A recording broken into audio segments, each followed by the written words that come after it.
Alabama beats Auburn 96-92. In the second half, Alabama went on a 10-0 run and an 8-0 run. They scored 59 second-half points. Here's Stephen Pearl on the reason Auburn lost the game. For them to score 59 points, is unacceptable of our defense, and that's on me as their coach. I got to do a better job. We got to do a better job with our one-on-one defense. Got to have way more pride being able to sit down and guard our man. The guy to my right is really the only one that does at a high level every single night.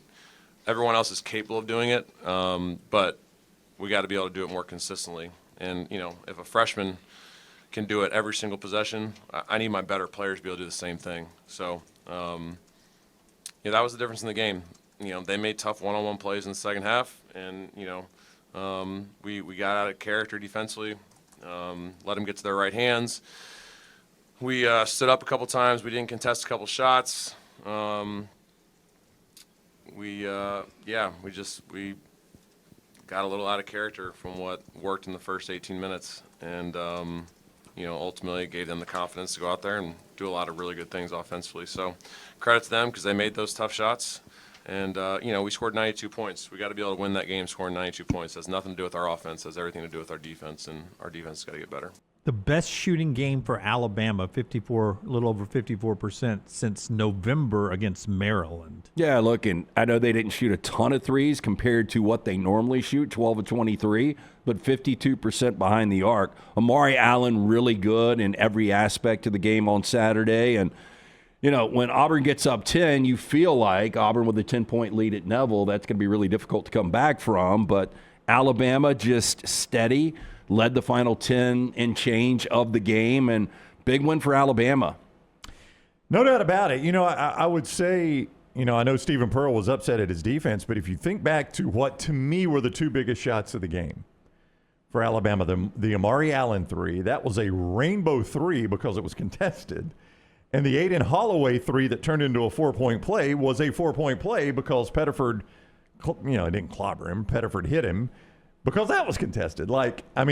Sometimes you contest shots and the shots just fall. I didn't really, and I'm not trying to argue with Stephen Pearl here. He knows way more basketball than I ever will, and he's the one watching the film. Some of those shots were contested shots. It wasn't like Alabama was just draining wide open threes. They were having to make tough shots. There were a few of them, though, that you could tell they didn't close out on the shooter when he went to start shooting. Yeah. Not all of them. There were some really tough shots, but in that second half, you could just see him get frustrated. Like, why did you let that guy take the shot? You basically didn't close the gap when he got the ball and let him take the shot. Here's Nate Oats. If you can give me cut number 1 afterwards. Aiden Holloway, who obviously is under a lot of pressure when he goes back and plays there because that was his first school. And he went in there last year and helped Alabama to the win, but really that was a Mark Sears game. But Aiden Holloway had a big one yesterday, but it didn't really come until late in the game. He ended up with 15. He had a 9-0 run by himself late. Here's Nate Oats. Yeah, Holloway had that stretch late where he scored 9 straight for you guys. Just what did you make of his performance late and his ability to be steady? Really talented player. I think he showed he's got some clutch genes. I didn't realize it was 9 straight. That doesn't surprise me in hindsight. It's a 4-point play in the middle of all that, and I had the one layup. He had the left-handed. Just back-to-back games when he's hit super tough shots from.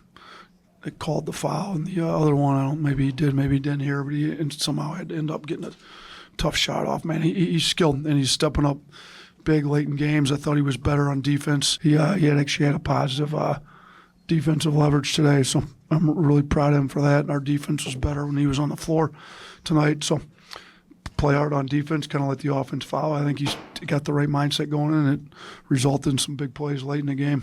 Yeah, and I want you to hear from Stephen Pearl quickly on Aiden Holloway's late 9-point run as well. And then we'll break down what Holloway and Philon are doing for this team and the rest of the thoughts in Alabama. But here's Stephen gets asked about Aiden Holloway's late 9 points. Aiden Holloway had 9 of his 15 points in the last 2.5 minutes. What did you make of what he did down the stretch? Yeah, we talked about it was like a 2-point game, and told our guys that a wide pin down was coming, and we're standing straight up out of our stance and get nailed on the pin down, and then we foul a 3-point shooter. just unacceptable. So can't do that if you want to win basketball games. So, and then, you know, hit a really tough one on, I thought it was pretty good defense, made it tough too, same way he did against A&M.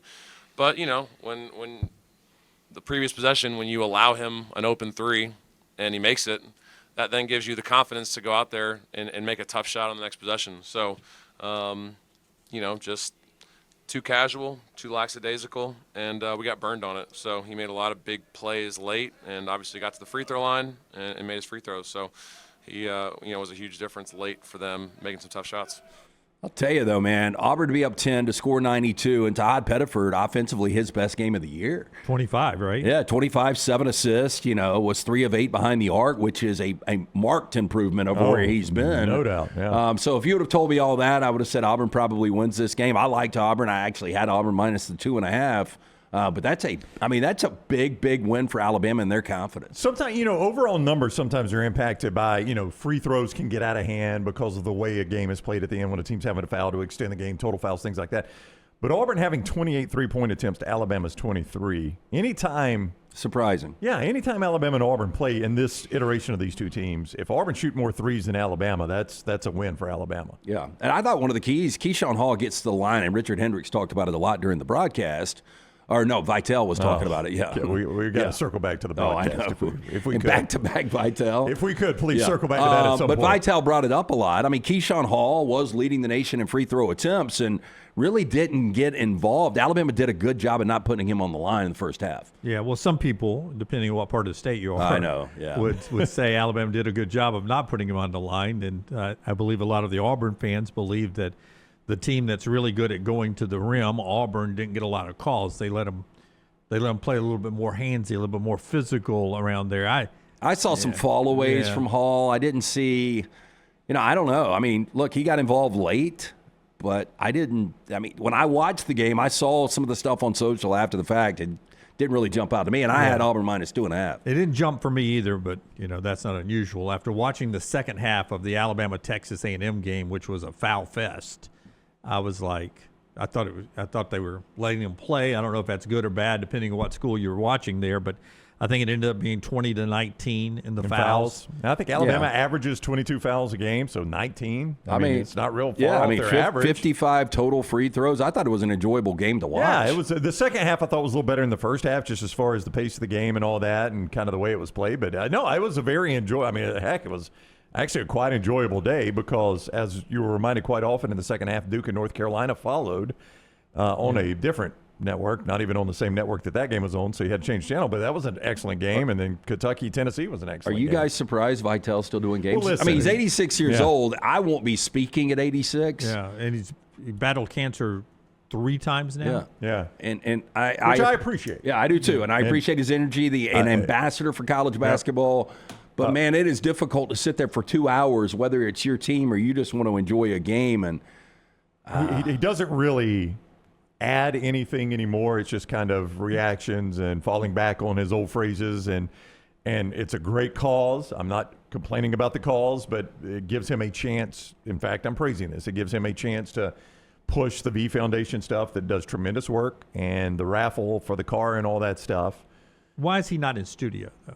I don't really know, Jim. I don't know is he if not a it's just, studio analyst? I don't know if it's what he wants to do or no, because it would rest his voice a little bit. Like his voice struggles to make it through a game, even when it's a 3-man table. I think he wants to be out. Yeah. They put him in. These are preset 2-people groups. Like when he's with Ravitch and Jimmy Dykes, they put him in. They just bring up a third chair. Yeah, right. See, Dykes wants to talk too much. Corey Alexander was just awkward. Yeah, he just didn't know what to do. I mean, a lot of people don't know you are the Detroit Pistons coach, and then it just goes nowhere. I caught that. Vitale did not want to talk about that. No. But it's very uncomfortable. You've probably Corey Alexander's probably never worked with Dick Vitale. No, not at all. Yeah, and no run-throughs or anything. Yeah. What was his record with? Was it 11? Not great. 11 and 69 or something? Like that. It was not good. Yeah, it was better at Detroit University than it was with the Pistons. Yeah, but that was like stirred in the punch bowl. Yeah, Vitale it really did not was. want to comment on coaching for the Pistons. My complaint comes with, and Dave O'Brien used to come on Herb's show back in the day, and is a very, very nice guy, and has done a lot of great work. Oh, you're not going to go with the pronunciations, are you? I don't know Corey Alexander's history. I really haven't paid attention to him. Phelan? Guys, he's the leading scorer in the SEC. I mean, if you get an end of the bench name wrong, I can live with it. But this guy's the leading scorer in the SEC. He may be an All-American. I don't know. I tweeted the pronunciations the way they show up on the Alabama notes. And that's the way they list it for Yeah. So Phelan. Yeah. No, that's Phylan. That's That's Phylan. Phylan, That's right? Phylan. That's yeah. why. PHI dash Yeah. show the camera. PHI dash not gonna show LAWN up. is not going to show up. That's the But- right pronunciation. But Jim, there are a lot of Alabama guys there at the game that if you're confused by that, you can walk down to our friend Steven Gonzalez, who is one of the nicest guys in the world, and say, is it Phelan or Phylan? And Steven will very quickly tell you it's Phylan. Yeah. Well, I mean, look, Are there's- you met with Nate Oates the night before? Perhaps you could ask him too. Yeah, I mean, there's a few things as a broadcaster you want to get right. I am amazed at some of the guys that call BYU and USC and UCLA games and all the Polynesian players, and they get 'em right? They can get that right, Yeah. but I mean, it is difficult. We butcher names every single day, but Usually me. So when I notice it and send out the pronunciations, it's Phylan and Millette. That's the way they're listed Yeah. on the Alabama game notes. Yeah. yeah, and I got no problem if Dickie V gets this wrong at 86. Yeah. The problem is when you've got a guy that is a veteran broadcaster where and the analyst. This it's not becomes- 86. and I work on that the night before. Like, Of I've course. got to make sure Yeah. these pronunciations are correct. As they kept calling him Mullet, this became the very popular meme on social media. Houston Mullet. Houston Millette with a mullet. That's pretty good. Yeah. So It looks yeah, like- that's what looks like bothered. Eric LaSalle. That's what bothered me the whole game. I was like, I couldn't believe it, and not to ever correct it. But again, it's the leading scorer of the SEC, and you can make an argument LeBaron Phylan is one of the top 10 players in America. I don't know if it's a good argument or not, but you can certainly make it. and there's no way you've done college basketball all year and you haven't, or 2 years, and you haven't seen Ron Slay ever go, Phylan. I know. Phylan had 25, Amari Allen had 17, Aiden Holloway had 15. Charles Bediako had 12 points, and Stephen Pearl got asked afterwards about Bediako's impact on the game and Alabama's win over Auburn. What did you think of Bediako's impact in the game, especially in the second half? Yeah, he had a huge impact. He played, he changes what they do offensively because he's a guy that can catch balls in the air and go finish at the rim. They don't have anyone else that can do that, at least with that athleticism, right? He can catch lobs and finish at the rim. He did a great job, played really well for him. That's the difference in the game right there, and 12 points and 3 rebounds, and he did a good job of, occupying us on the offensive glass. He played great. He makes that team better. And, with him, their ceiling is a hell of a lot higher than without him. So I think, we knew their guards were going to be effective. But, he was a major difference in the game, having 12 points, off the bench. You can be a slave to statistics too much. I am guilty of that. I think a lot of people are, especially people that pay to get the advanced statistics, and, they try to break them down the way a coach does. I brought that up to Hendricks in the 10 o'clock hour, Richard Hendricks, when he was with us, that Bediako's actually been minus in all but one game he's played in the plus-minus, and he was minus again Saturday. And I thought it was interesting that Richard said, sometimes that can just be the guys around you that still aren't comfortable playing with you, that it's not necessarily his fault that he's a minus. Now, the Florida game is the outlier. That was a terrible game for everybody. I mean, obviously, I agree with Steven. I think everybody does. They're a better team with Bediako, but watching him. The record didn't show that. Well, he just doesn't seem like a difference maker right now. Watching him on Saturday, look, I know it was 12 points. He was a perfect 5 of 5 from the field, but in those 22 minutes, it didn't seem like Bediako was a difference maker to me. Yeah. He wins the hard hat, though, as you see that if you're watching us on the video platform there. I mean, Sherelle was good, but Sherelle had the 4 Sherelle was blocks, good. and Sherelle was better than good. Sherelle basically plays the same minutes, 24 to 22, and has the 4 blocks. I mean, I thought you were going to get more defensively out of Bediako.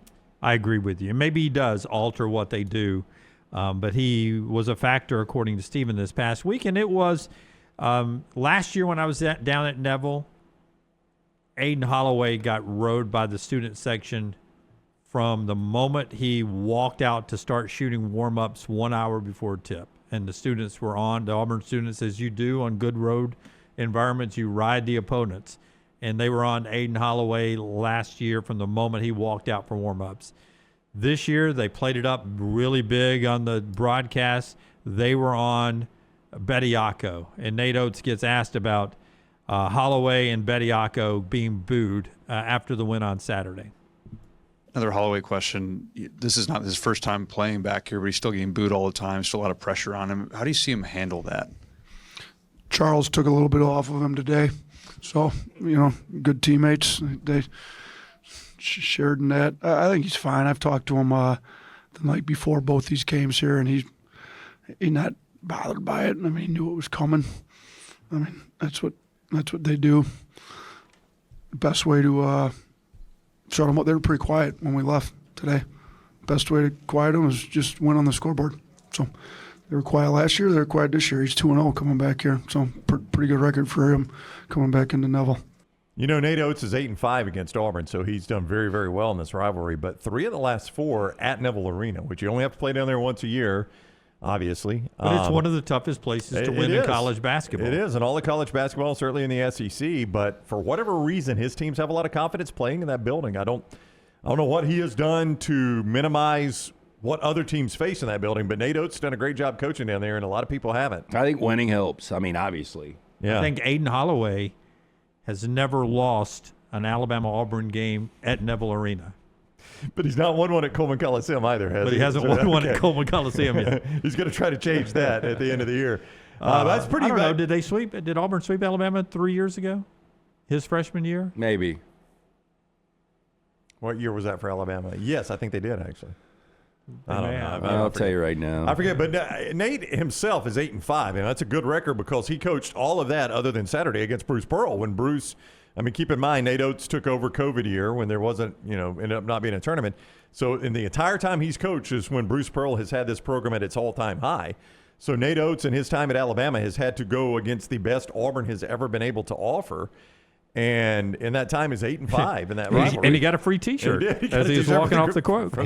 Katie Wyndham with that great video there. He split. He beat Alabama in Neville, and then they lost in Coleman. Yeah, so he's never won an Alabama-Auburn game in Tuscaloosa. He's never lost one, and he's worn both uniforms.